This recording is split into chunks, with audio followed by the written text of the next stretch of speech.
I was targeted, discriminated against, shamed and fired from one of the most powerful entertainment companies in the world. They fired me at the height of my career, and I went out to, I know, Disney. They deserve that. Thank you. Thank you. You guys have been paying attention to my story. I appreciate that. I mean, they've gone out of the way to make an example out of me, but I think by the grace of God, He's helping me make an example out of them.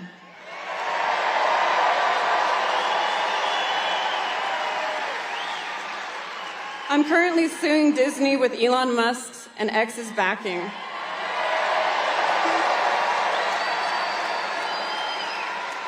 I have never even spoken to Mr. Musk, but this kindness he has done me and many others, I feel is something you only see in the movies. I am so grateful to him and the X platform. Without X, we truly would not know the truth of what is happening around the world. Wow, amazing. You know, in our current cultural battle, one of the most unlikely ideologues pushing radical wokeness turns out to be Disney. You know, Mickey Mouse, Bambi, Cinderella. Yeah, that Disney. They've been one of the most egregious advocates for a leftist woke agenda imaginable. Disney's executives have chosen to take the culture wars to our kids, push radical ideologies under their impressionable imaginations, and perpetuate harmful narratives that undermine the very values that we hold dear as a civilization. I mean, ironically, values that Disney supposedly once held dear. And that's why we're seeing people like Elon Musk, who's seen one of his own kids succumb to the woke mind virus, suing Disney. He literally is attacking the woke mind virus everywhere he goes. And that includes the world of entertainment, particularly children's entertainment. But to put it bluntly, this indoctrination attempt by not only Disney, but many others, it's not by accident.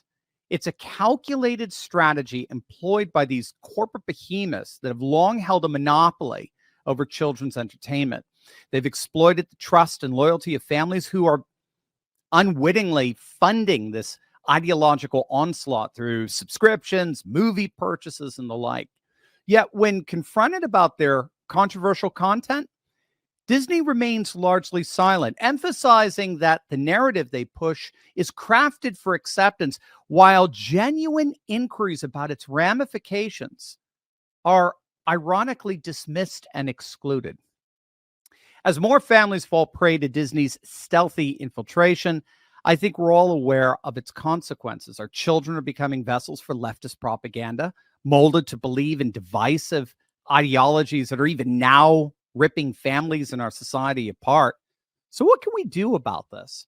Well, joining me today is N.D. Wilson, a best-selling author with children's books and nonfiction books that have been published in more than 20 languages. He's somewhat of a masked crusader in the realm of children's content. And he's not only worked with some very large publishing houses in New York, but he's also the owner of Canon Press, one of my favorite publishers. Just click on that link below to check out the treasure trove of books, videos, and resources that they have for you. Nate, my friend, welcome. Great to see you again. Thanks so much for having me. Glad to be here. Oh, it's awesome to have you here. So what's going on? I mean, you're on the front lines of this. How deep, in your opinion, I mean, you've seen it. How deep does the woke agenda go in these larger corporations and publishers, particularly those who are marketing to children? So I think there's two general categories in Hollywood, especially. This exists in New York publishing, but just a little differently. In Hollywood, you have the people who are servants of mammon, like they want money. They're trying to make money. They want more money. They want their share prices going up, etc. They just want mammon. As a Christian conservative, I have like translation software for people like that. I can interface with people like that because I also am trying to make profitable things. Right. But because of it's common ground. Yeah. There's some common ground. Now, at the same time, I also have an ideology. I have a faith. And so there are things I make not to make money. There are things I make just to try to influence the culture. and just to try to influence the world for good. They have the same category where their whole virtue system is idolatrous and false and straight up cancer. And so there's all these things they're doing not to make money, but just to corrupt, honestly, the next generation and generations to come. They're doing it ideologically and religiously, just like I'm doing it ideologically and religiously over here. Those people are impossible for me to interface with. Like we can't work together. We can't interface because they're trying to sacrifice children to Molech. And they're not trying to, make some mammon. They're not just trying to make money. So when they're trying to make money, I can interface with them because I happen to have what America wants and the kind of content that will make money. When they start doing these self-destructive, self-harming things like firing Gina, things like that, they are no longer trying to make money. So if you think about it, Mandalorian was kind of a big show, right? When my ninja cartoon dropped on Netflix, we ended up crushing the Mandalorian. Like Hello Ninja, like more binged, more co-viewed. Like we were just like apples to apples in the equivalent of like streaming digital ratings. We were ahead of the Mandalorian. Wow. Now that's a little ninja cartoon that was just wholesome. I mean, when I pitched it to Netflix, I said it's the Spaceman Spiff Sunday Calvin and Hobbes colored Flights of Fancy without the cynicism. I'm trying to infuse wonder and all these kinds of things in the viewer. It doesn't like make headlines. It's not a big thing in terms of like cultural impact, like The Mandalorian was. It was a far more significant show in many ways. But in terms of eyeballs, it's not quite what it seems like when we actually go out there and fight and compare ratings, viewers, movies like Twister, Maverick, things like that are made to make money, do very, very well. So this last summer, one of the top 5 blockbusters was Twisters. It was just a tornado movie in which they didn't say anything at all about climate change. Nothing. And there was a bunch of outrage. And if I recall correctly, I think in the box office, it outperformed everything except for big animated franchises. And I think that Deadpool crap. So it was up there. The thing that's really interesting is you still have a bunch of people trying to make money, and you have then a bunch of people who are just trying to reshape culture in their own image. And half of them are my enemies, and we end up in friction. They hate what I do. I hate what they do. And half of them I can work with. And some of them even switch hats, and I can work with them sometimes, and I can't work with them other times. And that's just kind of how the whole thing breaks down. But it is deep in there. It's deep in their bones.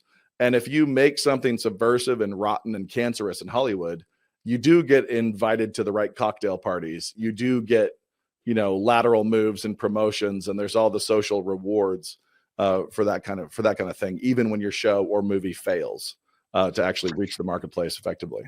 That's what I was going to ask you about. I mean, at some point, this isn't a sustainable business model. I mean, they can't keep just pushing out all this Moloch stuff. I mean, at some point, the money's just going to dry up, isn't it? And it has started. So it has kind of swung. And the thing that's interesting here and what Elon's doing, while I'm very grateful for Elon, I doubt we disagree about Disney much. I'm genuinely a little nervous about lawsuits like this. So I have a streamer, Canon Plus, that is designed to reach families, edify families, provide educational material and entertainment, wholesome entertainment. And it's like, this is supposed to be a tool for conservative Christian families to really utilize in the home. I don't want Elon to establish legal precedent that would get me in trouble for firing, somebody who talked like Ketanji Brown Jackson. So if I have somebody that I'm putting in a show on my platform, and I'm going to spend my money putting them on my platform, and then they start talking about how denying gender transition for children is like is basically like denying interracial marriage. Right. I want to fire that person. Right. That person, I'm platforming them. They're running their mouth against my values, against my faith, and I want to fire them. Now we go over to Disney, and Disney has Gina, who's saying things that they claim are abhorrent, but are not abhorrent. And so they fire her because she doesn't align with their virtues. Right. So the legal fight needs to be over what is abhorrent. He was saying abhorrent, not can I fire somebody for what they say as a private individual. Not some kind of neutral arbiter in that sense. Yeah, exactly. So can I fire an employee who is undercutting me verbally? Right. I hope so. Right. I want to do that tomorrow. Right. Nobody in mind. I've got nobody in mind. All right, now we're getting really serious here. Let's go. No, and then also it encourages the building of parallel economy, parallel structures, and so on, which you guys are doing over at Canon Plus. That's a nice pivot. Can you talk us through how we should think about stories and like the moral imagination, things like that? I think you talk about stories as soul food in your podcast. Yeah. How do those stories shape us and form us? So that when you're young, when you're little, you don't yet have your aspirations, your desires, your loves, your loyalties, and your hates.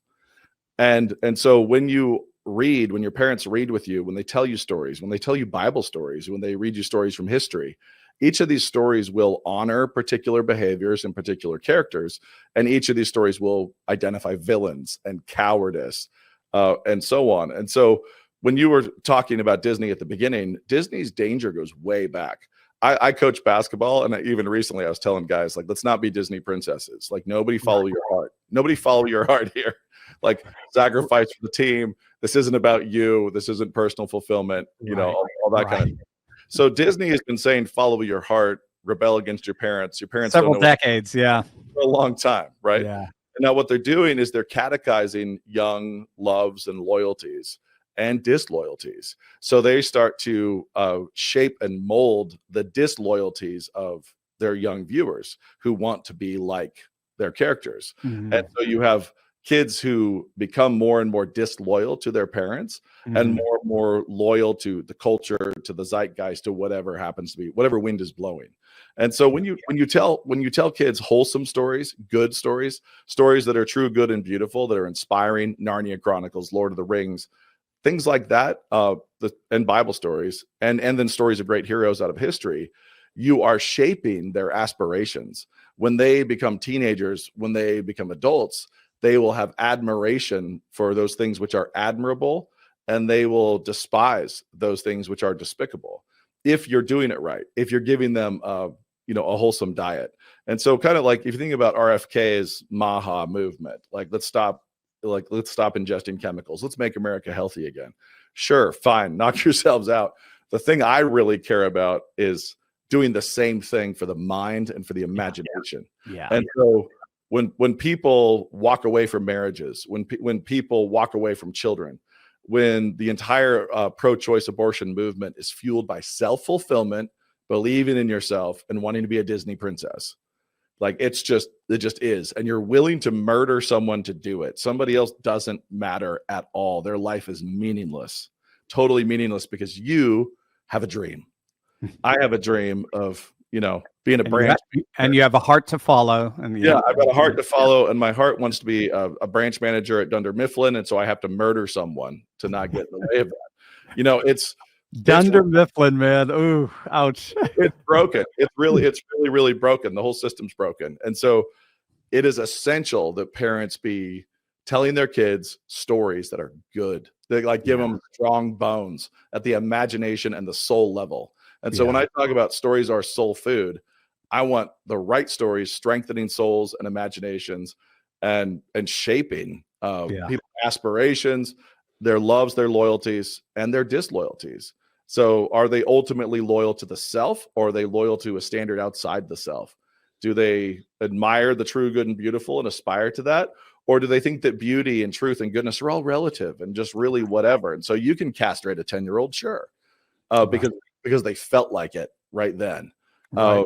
And that fork in the road starts when you're reading aloud to your kids on your lap and they're little. Yes. Yeah. It starts there. And then it leads hopefully to a adults who are really hard to lie to, really hard to deceive, and really hard for tyrants to govern. Yeah. Because they've been fed a healthy diet of the right kind of stories that have strengthened them and prepared them for their own moments as characters when they're on stage. So during the COVID shutdowns, I'll brag on my oldest son. Both my sons were involved. We had illegal arrests made at a psalm sing. Yeah. My sons went out and protested. They went out and were protested. They put these easily removable, non-damaging vinyl protest stickers on poles. They ended up against cop cars and handcuffs. Wow. Criminally prosecuted for the first time in the history of our town ever for posting a sign or a flyer. And just so everyone knows, you're not in downtown San Francisco. I mean, you're in deep red Idaho. I mean, this is Moscow, Idaho, deep red Idaho. And my son's working on an article right now about local lawfare and the importance to exterminate it everywhere. But they protested these illegal arrests. The arrests were established to be illegal. It's not a matter of opinion, federal judge, everything else. They end up in cuffs. They end up criminally prosecuted. My older son's case is now going on appeal to SCOTUS. Wow. It's like on the way up, because this is the only time my town's cops have ever put somebody in handcuffs for posting a flyer on a pole, where they post yard sale signs all the time, has been when he posted a protest sticker protesting illegal behavior during the COVID crackdowns. Illegal behavior by the ones who ended up arresting him, basically. Yeah, exactly. So he had our town's Moscow, Idaho. He put up a hammer and sickle, said Soviet Moscow, and then the slogan that they were using for their crackdowns. Their slogan for their crackdowns was "Enforced because we care." So he had a hammer and sickle, "Enforced because we care," and Soviet Moscow. Then later, when he's in New York, as a student, his senior year at Columbia, when the pro-Palestinian mob started invading campus and were trying to take over a building, he got to experience selective non-enforcement. So he had selective enforcement in Moscow, selective non-enforcement. He's holding a door at the Columbia campus against 1,000 Palestinian protesters who were smashing windows and stuff. Yeah, it's anarcho tyranny. It's anarcho tyranny. Yeah, and security doesn't show up, and cops don't come. Yep. When they do come, they drop all charges. Where he's been through a criminal prosecution for 3 years over protesting illegal arrests. These people smashing windows and invading have their charges dropped overnight. Right. And so that selective enforcement, selective non-enforcement is dramatic. Now, I was thrilled by both of these things because I was so grateful that he had read all the right stories, that he trained these moments, and that he was standing in the right place, loyal to the right things at the right times. He was ready to be a character in his own scene. And that ultimately comes from Narnia. That comes from Lord of the Rings. That comes from great stories when you're a kid. So that's my spiel about the importance. I love it. No, I mean, I could listen to it all day. To love what's truly lovely, to desire what's truly desirable, and experience your highest human flourishing. There you go. You could coin that. I just want 5%. That's all. I want money too. Right. This is great. I mean, I love it, and it is. That just so warms my heart. It's just interesting too, just to kind of close the loop on that. The profound observation that you made, that Disney today is more or less the harvest of seeds that were sown decades ago, when we thought it was wholesome, but you could start to really sense, that this, I've heard it put this, that the secular always by its nature is rooted in the sacred. It's a cheap imitation, as it were, of truly eternal sacred things.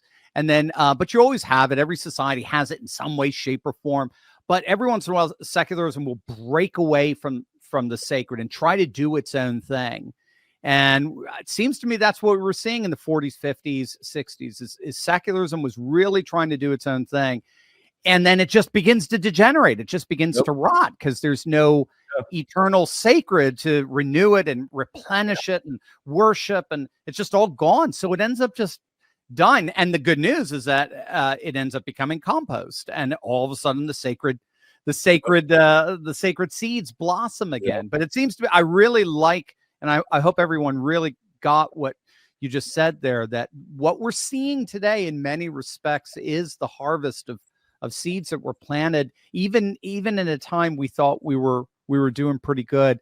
We lived on a lot of borrowed capital, it seems to me. We really did. And this actually is really important for conservatives to understand. Do not try to get back to the 1980s. Right. Do not try to get back to the late 70s. Right. If we are down in the bottom of a slide, face down in a mud puddle in terms of morality, law, culture, which we are, like we have a Supreme Court justice talking about the importance of castrating small children. Yeah, it's insane.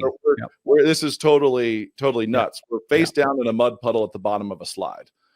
When people say, man, I wish we could just get up to the middle of the slide. Right.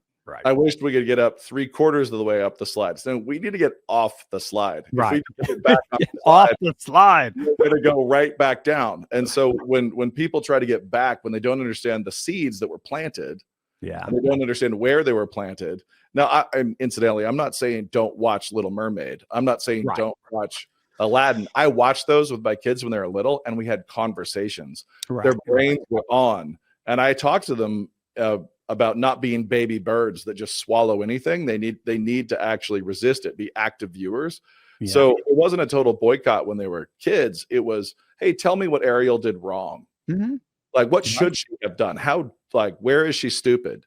What would have been a smarter, better move? Same thing with Jasmine and so on. That doesn't mean we didn't enjoy those older Disney movies. We did, but I was always trying to activate them as resistors and as people who sat in judgment over what they consumed rather than just letting what they consumed shape them. Passive. Right. So we have to do better, but we also can't just get a little way back up the slide. We got to do better. We got to do better. And speaking of, it sounds to me you have a pretty awesome partnership with Angel Studios. Can you tell us a little bit about that? Yeah. So Angel Studios has been part of that parallel economy. They've been part of that rebellion in crafting an alternative way.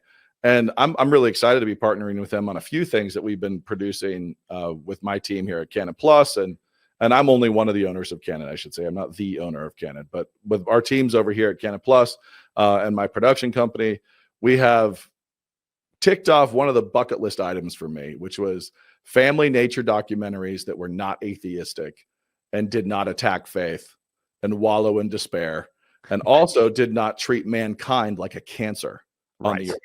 Right. Talking about us in terms of stewardship and dominion, the earth having given to us, and we are the stewards of the earth, as opposed to being scolded for climate change. Talking about this empty, meaningless universe. So all the way back to the year 2000, I think my first date with my wife, I told her one of the things I wanted to do was to make a faithful conservative Christian nature documentaries. And so I've been able to do that with Angel. We just released the first episode. We're dropping one episode a month through December. We've done 2 features, The Riot and the Dance Earth, The Riot and the Dance Water, and then now we're doing this Riot and the Dance series. And it's so much fun to get crews out and celebrate the amazing engineering and design and humor and personality that exists in every corner of this planet, and to represent it to children, not as chaos, not as meaningless, but as the art of an artist, as the creation of a creator. And then also to not scold the viewer, not scold the child and try to make them feel guilty somehow for being a human and for having a minivan that they ride around in the back seat of. But really trying to rightly order nature and celebrate it as artistry. So the Riot and the Dance series is now dropping all month on Angel, and we're very, very grateful to be partnering with them on that. In addition, we also have a documentary, a feature-length documentary called The Lunatic Farmer about Joel Salatin and about regenerative farming, which is fundamentally really a Christian pursuit, a conservative Christian pursuit that got kind of hijacked by hippie libs for a while. But Joel Salatin and his family have been pushing one direction in an anti-government, pro-freedom, regenerative farming way that's been phenomenal. And so Lunatic Farmer is dropping. We partnered with Angel on that. It'll be on Canon Plus later. Angel this month, Riot and the Dance on Angel this month. And we're looking to kind of go further up and further in in how much we can create and produce in the parallel economy. Yeah. I'm still trying to invade the mainstream. It's like throw lifelines of content out there. We're doing that as well. We're not in some kind of boycott. But those people I work with, they know who I am. They know I'm I guess they would call me a cis white male. All the way back, you know, when I'm a straight white guy with 5 kids, they know that we're not necessarily on the same page. But that is the last term I would ever associate with you, Nate, is cis. yes. You are the farthest thing from a cis. I know it's CIS, but oh my God. I know. But yeah, it's fun. And when they want to make money, then we'll talk and we work together. Right. But when they're feeling like pushing their lies, then I'm the wrong guy to call. We're done. No, I absolutely love it, gang. This is why I said you got to click on the link below and check out Canon Plus and everything that they have available to you. It's a treasure trove of imaginative riches. What can people do to help support you and your mission in both book and film? You're part of building this parallel economy. What can we do to help?